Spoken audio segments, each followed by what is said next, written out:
नमस्कार। मायावती जी को समझना नामुमकिन नहीं तो बहुत कठिन जरूर है। वो कब क्या फैसला कर लें इसका अंदाजा उनके बहुत करीब रहने वाले भी नहीं लगा पाते। बाकी लोगों को तो छोड़ दीजिए, जो दूसरी पार्टियों के राजनेता हैं या राजनीतिक विश्लेषक हैं, प्रेक्षक हैं, वो क्या अंदाज लगाएंगे मायावती जी का। उनके बहुत करीब जो लोग रहते हैं 24 घंटे, वो भी नहीं जान पाते कि अगले क्षण मायावती जी किस अपनी पार्टी के किस नेता पर कहां गाज गिरा देंगी। प्रायोजक हैं cancer healer centre, a new beginning.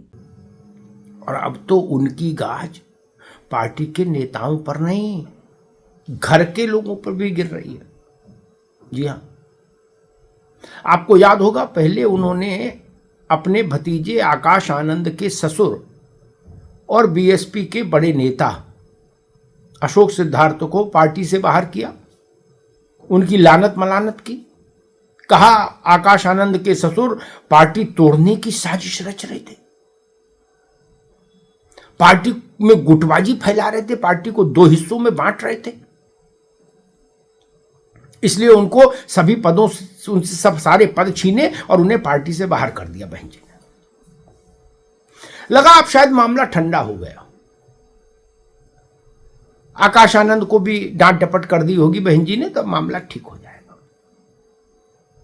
लेकिन ऐसा नहीं हुआ। बहन जी के मन में कुछ और चल रहा था, और उनके मन में जो चल रहा था वो कल दोपहर बाद सार्वजनिक हो गया।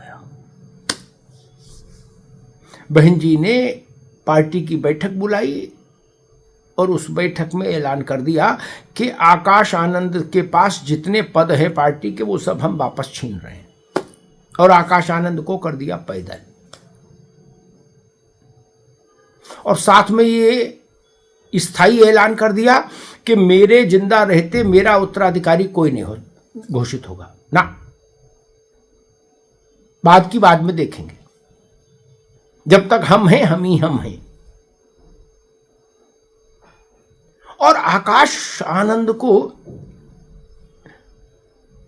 के ऊपर ये वज्रपात क्यों है, इसका जस्टिफिकेशन बहन जी ने ये दिया कि आकाश आनंद की पत्नी अशोक सिद्धार्थ की बेटी है और अपनी पत्नी के बहुत ज्यादा प्रभाव में है आकाश, इसलिए पार्टी का नुकसान कर रहा है, पार्टी का नुकसान हो रहा है।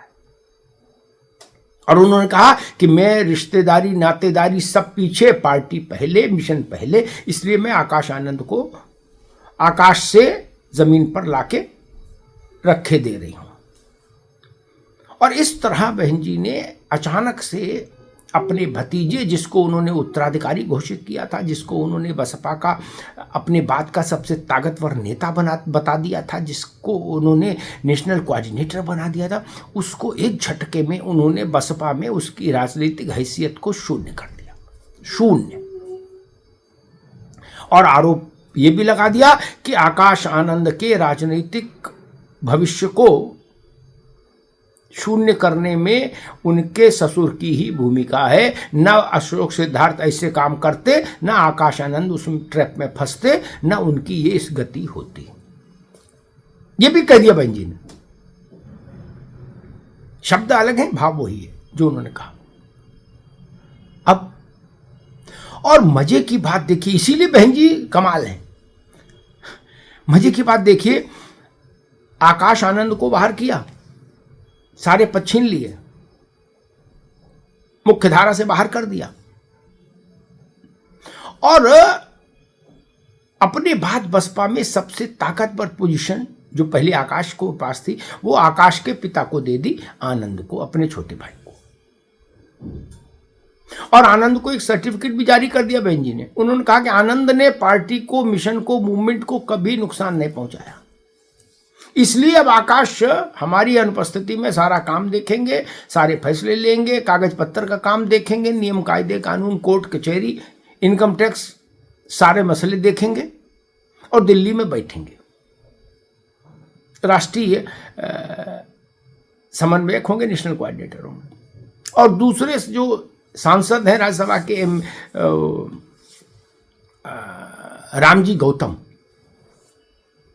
रामजी गौतम को उन्होंने साथ में लगा दिया। बोले आनंद दिल्ली में बैठेंगे और रामजी गौतम देश भर में घूम घूम के बसपा को मजबूत करेंगे, राज्यों में जाएंगे, देखेंगे क्या काम हो रहा, उसकी प्रगति रिपोर्ट लेंगे, वो भी नेशनल कोऑर्डिनेटर हो। यानी अब अपने बाद जो सत्ता का संतुलन है, जो सत्ता की हायरार्की है विद इन द बीएसपी, उसमें बहन जी ने दो चेहरे लाकर बैठाए। आकाश आनंद के पिता यानी मायावती के भाई आनंद कुमार, और आनंद के समकक्ष तो नहीं, उनसे थोड़ा सा हल्का सा नीचे रामजी गौतम। ये दो लोग अब बसपा चलाएंगे बहन जी के बिहार पर, और बाकी अंतिम फैसला लेने का ब्रह्मास्त्र तो बहन जी के पास रह गए। तो मजे की बात ये कि आकाश का सितारा जितनी तेजी से आकाश चढ़ा, उतनी तेजी से ही जमीन पर गिर भी गया आकर। यही मायावती की स्टाइल ऑफ फंक्शनिंग है, काम करने का उनका तरीका ही है। वो अर्श से फर्श और फर्श से अर्श तक बहुत तेजी से भेजती हैं आदमी को, और उसके बाद सिवाय उस व्यक्ति के पास हैरानी व्यक्त करने के अलावा कोई उपाय नहीं बचता। कल जो बैठक बुलाई थी मायावती ने पार्टी के कार्यकर्ताओं के नेताओं की, उस बैठक में आकाश को जाना था, लेकिन जब आकाश को ये सुगबुगाहट मिल गई कि बहन जी नाराज हैं और कुछ भी बड़ा विस्फोट हो सकता है, आकाश ने पांव पीछे खींच लिए। उन्होंने कहा ना बाबा ना, बैठक में नहीं जाएंगे, और आकाश बैठक में नहीं गए, क्योंकि शायद उनको लगा होगा कि मैं जाऊं और फिर मेरी लानत मलानत हो तो वहां स्थिति खराब हो जाएगी, असहज हो जाएगी।